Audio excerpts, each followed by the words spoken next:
Ba ba ba ba da da ba ba.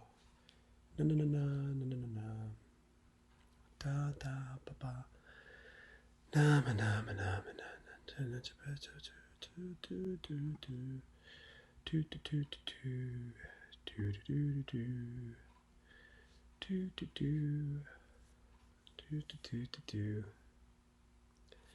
All right. All right. Can people hear me? I don't even know. This is me testing out the Periscope software and how this is working. Hello, everybody. My name's Joel. I don't think anybody's watching yet, but maybe somebody will. Who knows? And let's see. All right. So here we are. April 2nd, 2020. We are in the scourge of 2020. And big news today. We just went over 1 million COVID-19 cases today, right? So the most recent number I saw was 1 million cases and something like right around 50,000 deaths worldwide. That's pretty crazy if you think about it. So that's something. So for those who don't know, I live in Hawaii. I've been here for about 7 years with my family. We started a family out here, and Hawaii's been crushed, literally crushed by this COVID-19 thing. We've had a number of businesses go into long-term pause, including the businesses that I've been affiliated with, and just trying to survive. We'll hopefully see some of this Fed money coming out soon and bring us through the next couple weeks. I'm pretty optimistic as a person. I don't know if you're an optimist or a pessimist, but as for me, I'm kind of an optimistic person, and I'm trying to remain optimistic, like probably many of you. And I'm really hoping that we'll find some good news in the next couple weeks as we continue through this ordeal together. But what is amazing is this is the first time in human history that I know of where we can actually, combine all of human ingenuity across the globe into one problem. I mean, 1918, when we had the Spanish flu pandemic, we didn't have this level of communication, and the coordination that individual cities or towns or states, in that case, or different countries had to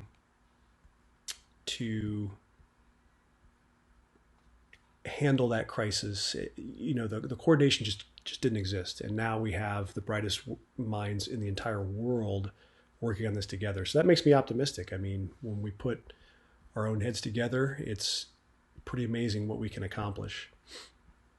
So that's pretty cool. I'm inspired by that.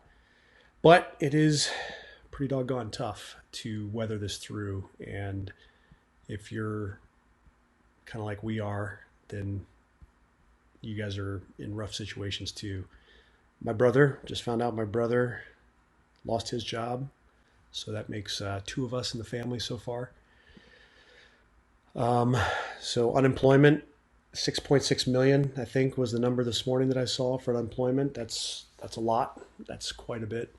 And of course, the big news right now is whether this is going to result in a big recession or possibly slide us into a depression. Now, what's interesting about this whole thing is there's nothing wrong with the economy. There's nothing structurally wrong with how we're doing business.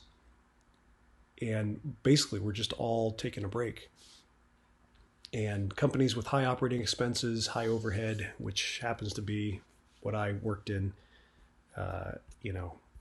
it's just too tough to weather through this. So I'm hoping that the company I'm involved with will actually weather the storm. Who knows? We'll see. And if I'm seen distracted, it's because this is the first time I'm using this Periscope app. and I'm actually using it through Ecamm Live, and so I'm trying to get a sense for how to use this software. And I'm trying to see if I can find comments, but I cannot find the comments yet. I have these. No, that's not what I want. So I'm going to try to do some more periscoping. A little bit about me. I've been living here in Hawaii for the last 7 years. I'm a pilot. I fly. Do some other things as well. Help to grow business. And I'm also still involved in the military through the reserves. About 12 years ago, I entered into this podcast endeavor with a good friend of mine from college. We had about a year-long run of a very amateur show called Single Malt Skull Sessions, which was awesome. And basically, one of my buddies from college who disagrees with me on virtually everything, politically or religiously, we would sit there and debate issues of the day. And of course, this is back when Barack Obama was elected president. So this is about 2008 timeframe, and it was pretty fun to go through that time period and bounce ideas off of each other and debate and dialogue. So I still talk to him. Oh, there we go. So Greg just joined. Let's see. How can I do this? Cuts. Hello. Oh, there are cuts. Big cuts, actually. I am. So there you are, Greg. Hey, it's good to see you. Good to see you. How do I? Boy, I really need to look at these comments here. Okay, so comments. I like to fill my bathtub with buffalo sauce.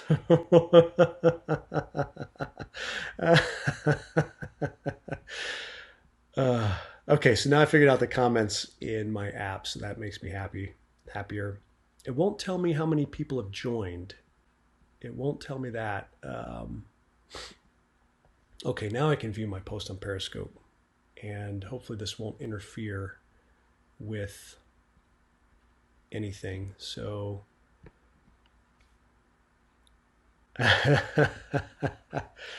so Greg, I can't even see you, so I don't even know what you look like, but this is me. I'm in my back room because my family, I have 4 young kids under the age of 6.5, and they're all sleeping.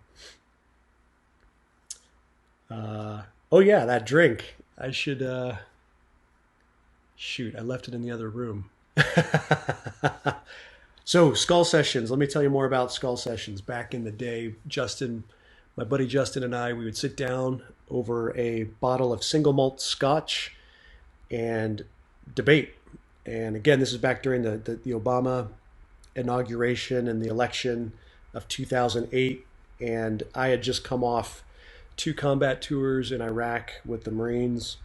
And so my perspective of that time period was completely alien to his perspective, and his perspective was also divergent from my own. And so we would debate. We'd debate all these issues. And what we tried to do in debating across the aisle, so to speak, was to really give the other side the benefit of the doubt. In other words, assume the best of intention for the other people before assuming ill intent. And that's sadly what's happened the last several years, really in the last 10 years, I think, is that the political divide and the ability to retreat to our corners has become easier and easier. The internet has allowed us to stay in our own bubbles. And so, yeah, the delay is huge. I'm trying to figure out what the delay is. 2 full minutes for delay. That's pretty staggering. Yeah.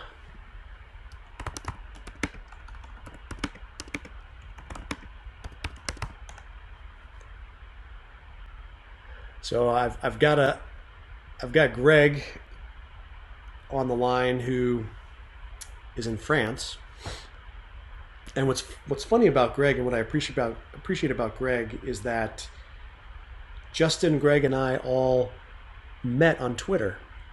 And Twitter is an amazing phenomenon in modern society. It's literally in real time tracking the mind of the world in terms of what's on people's minds, what are people dialoguing about. It's a place for people to be anonymous and snipe at people, troll people. You can be anonymous and make snipey comments. You can attack people's character, and we all see that. If we're on Twitter, we see that quite a bit. But it's also a place where you can really gain access to a whole slew of information. I mean, articles, Twitter threads, debates back and forth, and that's pretty cool. And so what happened was Justin and I, who had this show, like I said, 12 years ago, we've always been on Twitter together. He and I were sitting at a coffee table or at a restaurant somewhere in Los Angeles back in 2008 when Twitter actually came out, and we were actually talking about it. And he was like, "Hey, Joel, isn't this the coolest thing? This Twitter, you can do 140 characters." And I'm like, "Yeah, that's kind of cool. I don't really get it. It's just like chatting. So what's the big deal?" And this is when Twitter launched. And around that same time, maybe in the same conversation, is when we started to have that idea for the podcast. So the three bottom left here. So I'm just catching. It is a long delay with the live people. Yeah, so I have 3 people on. I'm not sure who they are. Greg and 2 others. Will it show me who's on? It won't, for some reason.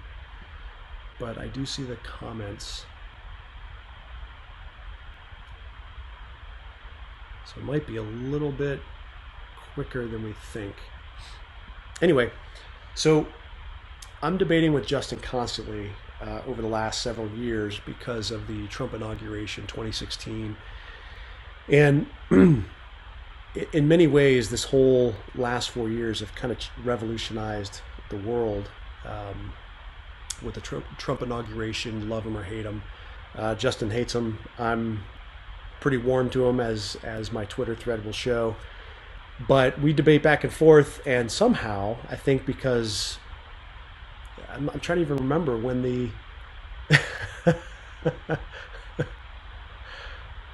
I'm trying to remember when Greg got in the conversation, but we were debating, and then Greg jumped in, and we had this back and forth and developed this relationship. And that's what's cool about Twitter. Getting back to the Twitter topic, it allows people who otherwise are isolated and cut off from each other to really bond around a topic and have a conversation, and that's pretty cool. It's amazing. It's really amazing. And Twitter allows people across the world to debate these challenging, complicated topics. And for that, I'm grateful to live in this time. And part of that whole Twitter world, Facebook, other social media allows us to combine our minds together in ways we've never done before and tackle challenging problems and get exposed to information that we may not have been exposed to before if we take the time to dive in and assume, as Jordan Peterson says, that somebody else can teach us something. So if somebody has a different point of view than you have a couple options. You can retreat back and box up and say, "Hey, you're an idiot. I'm not going to look at what you post or your evidence because you're obviously an idiot. You're deranged." Or you can assume that person might teach you something, or you can learn something about their perspective and dive into what they post or what they share. So Justin and I, for the last 15 years, we've really tried to have civil dialogue, even though we disagree. And I think he's an idiot and he thinks I'm an idiot, or we don't really think we're idiots. We just think that we're misguided. That's maybe a gentler way to put it. We kind of mock the outrage, the ad hominem that you'll see in the modern era, where you're not sitting down across from somebody face to face. You're just sniping at them on Twitter and calling them an idiot. And unfortunately, these cuts are really getting frustrating at this moment. So it sounds like Periscope is only as good as the internet service you have, and how fast that is. Now I'm in Hawaii, so I can't claim that we have the best internet service. I might have to figure out ways to fix that. But anyway, enough on that. Let's see, I've been running this for how long? 15 minutes. Okay. So let's talk about a few things. So we got the 1 million COVID-19 cases worldwide. We've got right around 50,000 deaths. The US is somewhere around 4,000 or 5,000. I think the last number is what I saw. And it's interesting to see how people react. If you're an observer of human nature, then you'll have a segment reacting with a high degree of anxiety, and they will be more on the pessimistic side. They will assume that things are going to get worse, and not just a little bit worse, but a lot worse, and that we may have to burn down everything and redo it in somebody's good idea image in order to survive and go on and continue into the 21st century. And then there's the other side that are more optimists, almost hiding their eyes from potentially the reality. And this was a big critique of the president, was that he was being overly optimistic to the point where the public was lured into a false sense of security and not dealing with the threat as they should, or so the point of view goes on the other side. And I do feel that that's, it's a legitimate criticism to critique the president on that. However, people are attracted to hope, and we all are attracted to hope in some way or some form. And so we're gonna find hope wherever we find it. And we may not realize that that's what we're doing, but that's really what we're doing. We're trying to find hope. And so I think the president understands this, and at a gut level, that people want hope. And I watched his press conference last night, and that's essentially what he repeated, is that I'm an optimist. I want to give people hope. I don't want to scare people. I don't want to cause fear or anxiety in the public. So anyway, Twitter is a great method for digesting how the public is handling this. And certainly in the US, English-speaking countries, I'm sure Greg would have his own viewpoints on France and how Twitter is used in other countries, presumably in a similar manner, but perhaps not. And so it's a fascinating tool. So I thought I'd just scroll through some Twitter and kind of see what the last 24 hours have looked like. And one of the guys I think that was interesting, so one reason I was attracted to Greg in the beginning was because he had obviously read some of Scott Adams' work. Scott Adams, the cartoonist, Dilbert cartoonist. I found out after that initial interaction on Twitter that Greg is actually a cartoonist himself, and so I think that's the connection. So cuts are taking at least 25% of it, so that's frustrating. Yeah, I'm sorry, bear with me, we'll figure this out. I don't know if we need to get a better internet connection. Maybe I can't do this live. Maybe I got to record it and then put it out on YouTube and other platforms. Maybe that's the best way to go. Maybe live's not the way to do it. So, shucks. Well, at any rate, Scott Adams, Dilbert, he had a great tweet in the last 12 hours, I think, and he says, "This is the best Twitter exchange ever." And I'm just going to read it to you because it really falls in line with some of the humility that we like to promote in the three of us, Greg, Justin, and I. So this Twitter account says to Scott Adams, "You're not actually thinking like an economist if you're just pulling ideas out of your arse and you aren't citing any other economists. That chapter should be titled, quote, Thinking Like a Cartoon Economist, end quote. To which Scott Adams replied, I pulled out of my economics degree, my MBA, and my banker experience. Boom. And the reply to this, so okay, that's a good response, but the reply to this is really what I want to harp on. So this is a damn shame, as I really liked my tweet from a rhetorical standpoint. So that's him showing a little bit of humility, or her, I'm not sure if this is a man or a woman, and showing a little bit of humility in learning something from Scott Adams. So what we do as people is we take data points, and if you're ever a leader in an organization, a manager, a supervisor, you'll find this. And my experience has been that most of human conflict results from errors in stringing this narrative through data points. So let me kind of build this out. So you have interactions with people in the work environment. Let's say you have 2 or 3 a day. Let's say you have 2 or 3 a week. And those interactions are positive or negative. They give you impressions of the other person's character, their work ethic, their aptitude, their competence.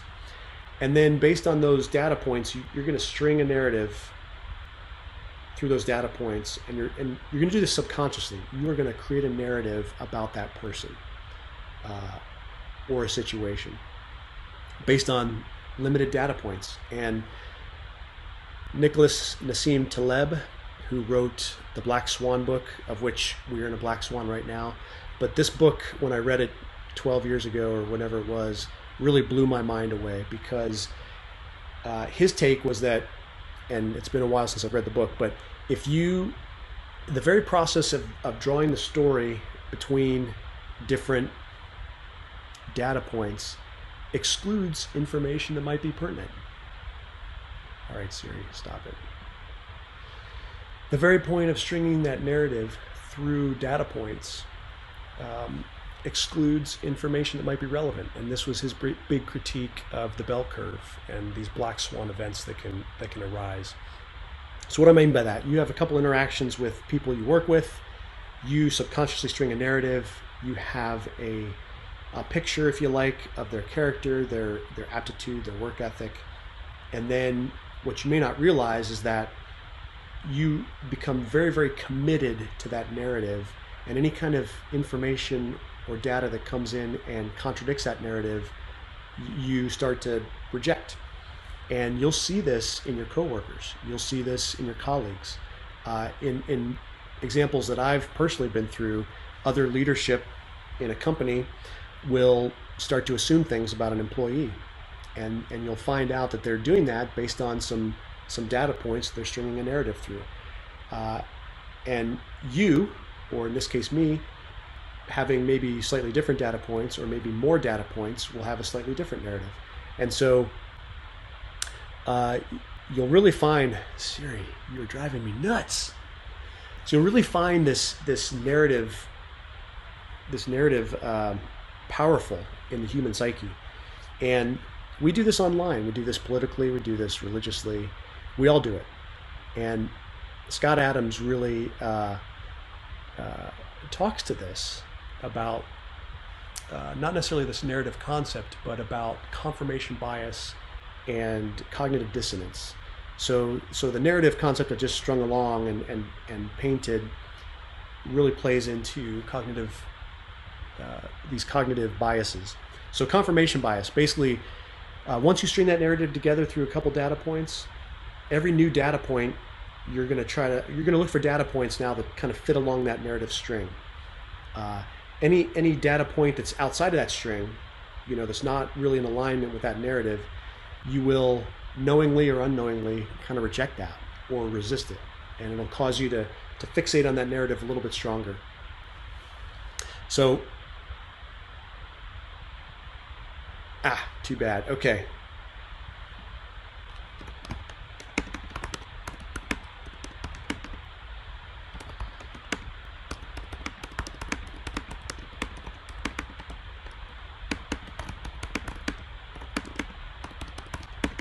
Okay, so confirmation bias, oh no, there we go. So confirmation bias will confirm your own prior biases, your own narrative, if you like.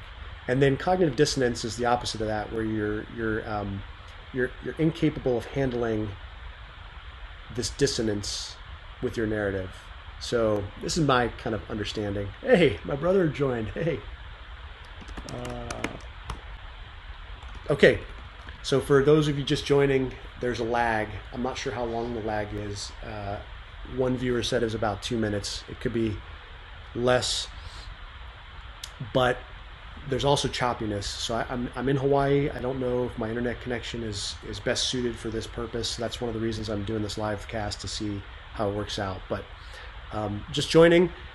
I hope this archives on my Periscope feed, and we'll call this episode 1 of JVB Live. And I was just talking about this narrative that people create, and how I came into contact with some of the people on Twitter that I've been going back and forth with on all these debate topics. So to finish the thought, Scott Adams talks a lot about cognitive biases, and specifically confirmation bias and cognitive dissonance.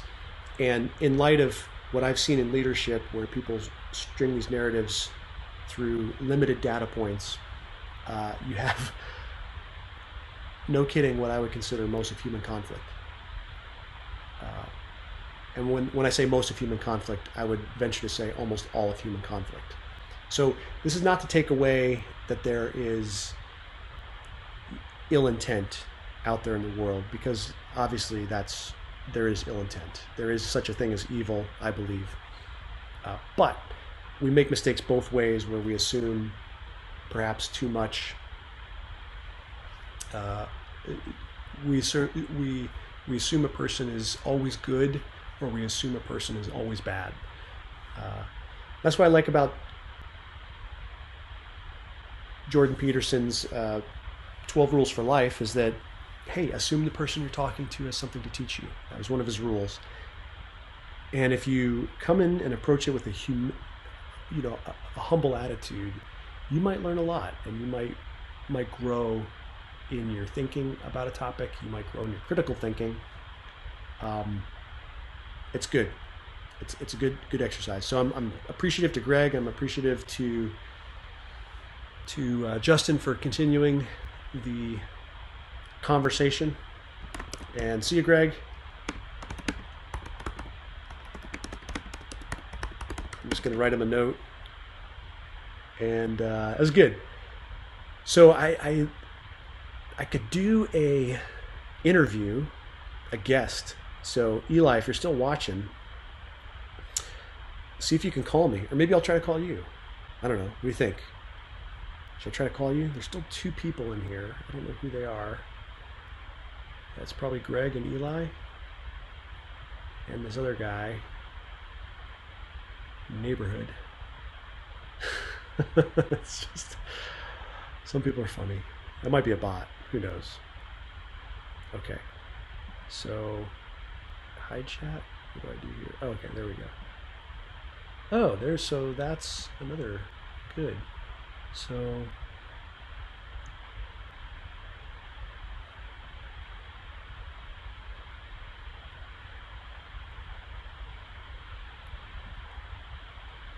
oops. I'm really trying to, I apologize, I'm really trying to navigate this whole thing. So, I get the, oh, that's why. Okay. So what I have is I have Ecamm Live, which is my main program that's doing the live stream. And then I have the Periscope app in the background that is showing me the delayed feed. And that's what's causing confusion on my side. So I'm just trying to see everything happening. All right, I'm going to try it. I'm going to try to get a guest on. Whether he joins or not, I'm not sure, but let's see. Thanks for bearing with me on this test. It's really fun. Of course, every time I do that, Siri on my computer pops up, which is really kind of hysterical. hopefully we will get better at that. Okay, let's try this.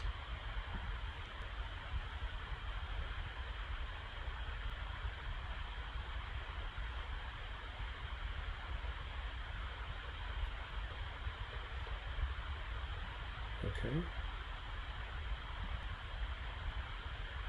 Hey, bro. Hey, can you hear me okay? Yeah. What's up? I saw that you joined.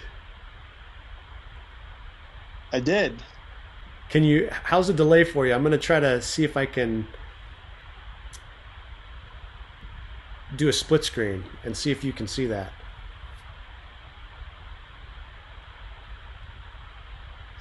Okay. There's, The stream was pretty choppy. Like yeah. every couple seconds, it would just like hang up, and Ah, then it would after a couple seconds, it would come back. that's frustrating. Wonder if it's my. Yeah. Hey, there you are. So that's the delay. Maybe 5 or 10 seconds. Yeah, there's a short delay.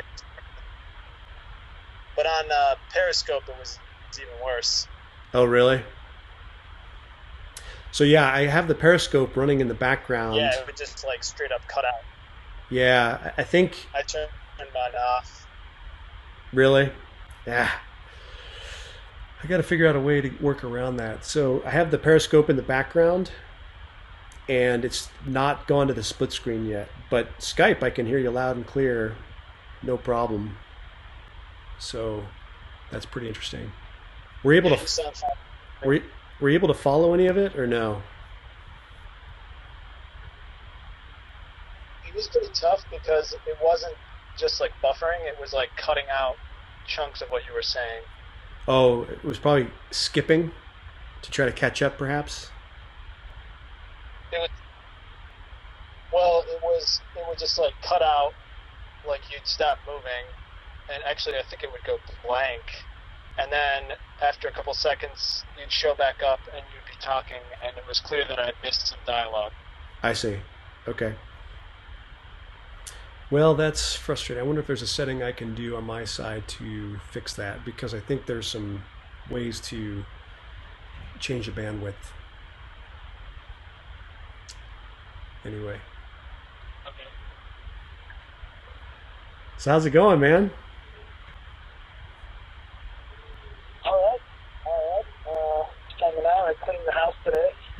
Yeah, got some Yeah. unexpected spare time. Yeah. So Yeah, and I've been periodically trying to call in unemployment, and I'm about 200 calls so far. they don't let you do it online?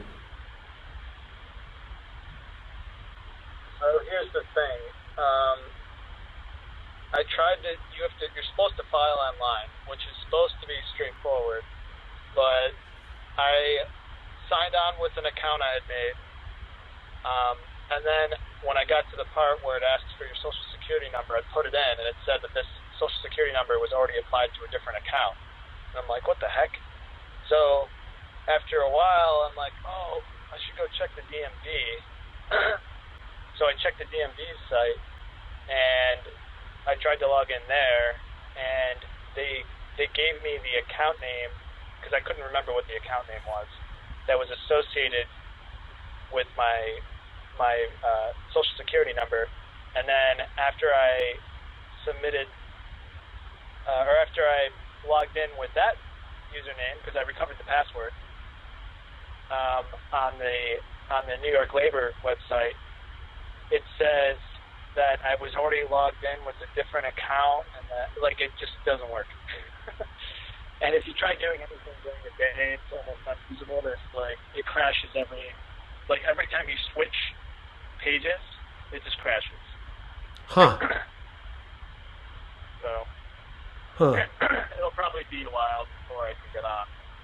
Yeah. So Um, so it could. I mean, this is just this week, right? I mean, you found out earlier this week. What happened? So my yesterday was my first day of unemployment. Okay. Yeah. Did they Yeah. call? Did they call you and just say, "Hey, we gotta shut down"? Oh no, they told me what, Thursday or Friday last week. I thought it was Thursday. I think they told me Thursday last week. Okay. So they gave me 3 days notice plus the weekend. Wow. So, and then they gave me all of April health coverage, Oh, that's nice of them. which is good. So you knew it was, you kind of knew it was coming then. Yeah, I mean that helps out. Yeah. Yeah, yeah. Shucks. Shucks. That But sucks, I dude. mean, with the unemployment, I mean, once I finally get the unemployment, it'll be pretty good actually. Like, um, I think in New York it's what 11.25 paid, 11.05 a week. Oh It's wow. not too bad. Wow. That is pretty good. Yeah. Huh. Right. So the state, oh, 11.04, whatever. Yeah. So it's usually 5.04 a week in New York, and then the federal bailout included like $600 a week extra, like on top of that. Hmm. Allegedly, I don't know I know. I because know. I haven't been able to sign up. Allegedly. I So know. I know. you're What's that? you got all signed up, right? No problems. Well, it was there's a website that I went to and I filled out the application. Now I'm supposed to get an email, but I haven't. So I'm sure they're overwhelmed by everything. Yeah. So Yeah. Is it like 6.1 million applications in a week? well, was that the total number or was that the new number? Because I saw the 6.6 million or 6.5 million this morning, but I thought that that was the total number, 3.3 last week, and then at basically doubling that this week. But maybe it's an additional 6.6. I'm not sure. Oh yeah, yeah. Total. Tyler's saying there was 6.6 million this week That might be the and case. 3.3 last week. Yeah, that So might be over the case. so over 10 million. That's insane. I wonder how high unemployment's going to get. Uh, Someone I heard who was saying 15% unemployment. It's the White House. Some news article. Okay. Yeah, that's like. I mean, that's worse than 2008 collapse.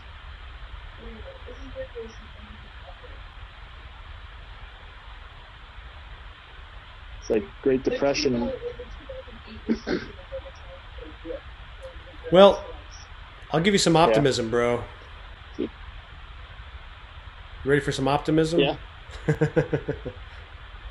All right, so Nicole. Okay, so Dr. Stephen Smith was on Laura Ingraham Angle last night, I guess, and he's an infectious disease specialist on using hydroxychloroquine and azithromycin combo, and he said it's a game changer. It's an absolute game changer. I think this is the beginning of the end of the pandemic. I'm very serious. So this was a quote from the interview, and I've seen circumstantially that there's a lot of individual cases where doctors will treat dozens. I think in one case maybe a couple hundred patients with these drug cocktails, and I haven't heard of one death when the patient is administered drug combos. So that seems to me like that would get out in these circumstantial cases where, you know, the doctor does it and he says, "Hey, I did 36, but I had one death." You know, maybe they wouldn't reveal that, but if there's enough different doctors doing it, I think that that would come out. You know what I mean? But I don't know.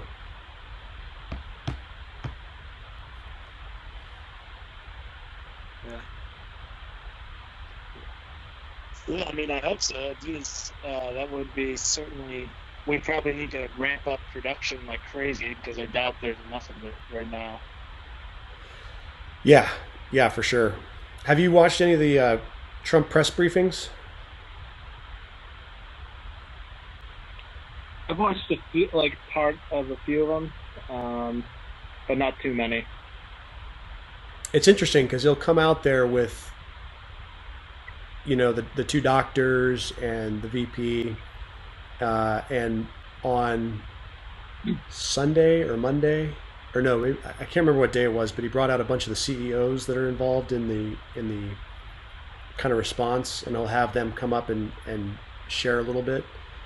So it's pretty interesting. It's what's interesting to me is the Herculean effort from basically all hands to try to find solutions to this. And before you joined, I was talking about, you know, this is really the first time in human history that we've been able to have tools to combine all of human knowledge to tackle this problem, which is really incredible.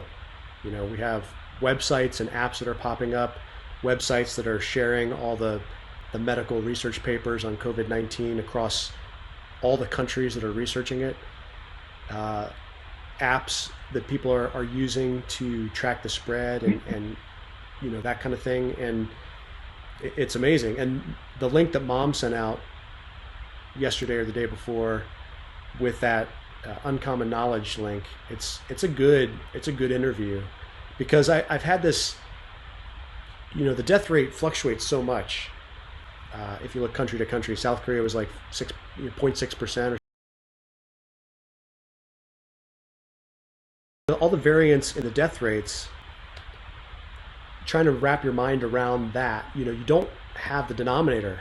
You don't have it. You don't know how many have had it. You don't know how many have been asymptomatic. You don't know how many transmit it without. There's a lot of information you don't have in that denominator. So I think that's one reason for the variance in death rate. The other reason would be the overwhelmed healthcare systems, where you have a bunch of old people showing up at the hospital at the same time, people with underlying conditions, and young people, you know, young people as well. And there's just no space or equipment for them to go into their, you know, life support profile or whatever. So I think that the inner For like 10 days after that. So I don't know. We were whether or not it's potentially COVID-19 or the coronavirus or SARS-2 or whatever they're calling it, or just a bad influenza or something. Yeah, it's but your point about keeping the numbers high is that makes sense to do, because a lot of people, including myself, were misinformed, thinking that it was basically no more lethal than the flu, and that the whole thing was overblown. So why change your behavior? And now you still have, I mean, last week, I think people are taking it more seriously now, but there's seriously, and that hugely influenced how much it's spread, especially in like New York City. Yeah, and so what's interesting about the 100,000 to 250,000 number that the administration is putting out there is that they used New York City as the baseline of the model. So that would assume that Can't be bored, Joel. We can't be bored. Oh, that's too funny. That is too funny.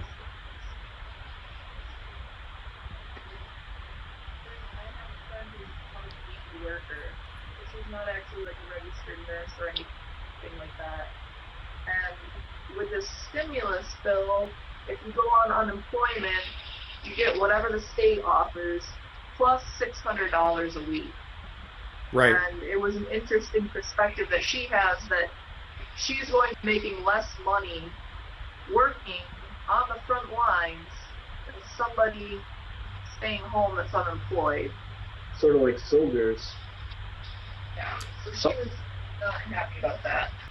Yeah, she was not happy, and she was expressing some anger on Facebook, which I get, but I guess that's no different than soldiers, you know, risking their lives on, you know, your Lance Corporal busting down doors and clearing rooms. Like, what do they make? I have no idea, but I can't imagine it's much.